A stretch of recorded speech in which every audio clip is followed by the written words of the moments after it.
let's talk about family because you are married with three boys Mm-hmm. and three very bright boys, and also married to another physician. So I know a lot of people look at your life and say, how? How does she do it? What's been your secret to balance? Well, it's actually accepting help. For so long, as I mentioned, it was ingrained that I needed to take care of myself, and that I should not really rely on others. And that I soon found out, as soon as my first son was born, that I really needed to accept the help, and I needed to not always feel that I had to do it all myself, because it was a disservice to all, not just myself. So my third year in residency, it was 4 years of residency, I was pregnant with our first son, my favorite oldest son, Keith. And my husband was going to start his commitment to the Air Force in my fourth year, so I was going to be by myself with a newborn for my last year of residency. So my mother-in-law graciously, godsend, decided to leave her job to come and help take care of Keith while my husband went off to San Antonio. I was in Houston at the time.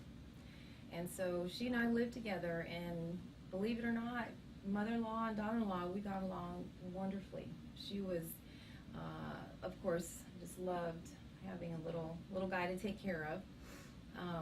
And so also she was very understanding because she was a midwife, and so she understood the hours, and I didn't have to feel guilty that I wasn't coming home because she understood. I already felt enough guilt, but then to have to worry about what my mother-in-law thought was another burden that I didn't have to manifest. So that was really important, was to allow to have someone help. And, especially being a mother, you really want to be there for your child. So that was a big deal for me. But thankfully, she made that transition much more doable. Did you take any time off between his birth and work? So I took 5 weeks off. In residency, you are given 2 weeks of vacation, and then you have to do some CME, continuing medical education courses. And so I had to basically give up vacation for 2 years and my CME so I could have those 5 weeks. And so I did take that time off and went back to work. I was also moonlighting at the time. Wow. So, but we, my husband and I both needed the additional income as we both had to pay for our schooling. So anyway, it worked out, but so her help, a little bit of time, yes, absolutely. Help. So you mentioned guilt a little bit, and I struggled with that. When I'm there, I feel like I should be with them, and when I'm with them, I know there's work to do, and so I know you've dealt with that. Do you have any advice for any women who want both? They want family, and they also feel a calling to the medical field. Yes. First of all is, and I say this day in and day out to my patients, is you need to be selfish to be selfless. Because if you are not well yourself, then you will not do the best job that you could for those that you care for.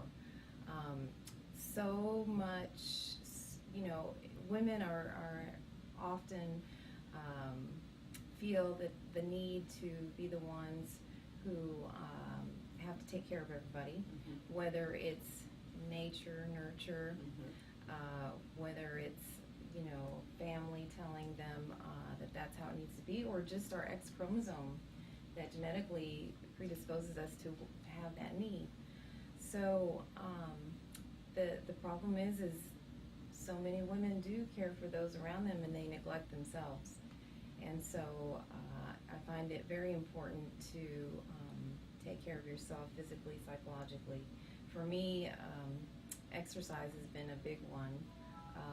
So I know that if I do exercise and I feel well and I eat well and I take my supplements, then I can do a better job of taking care of those around me. So, again, to be selfish in order to be selfless. I like that.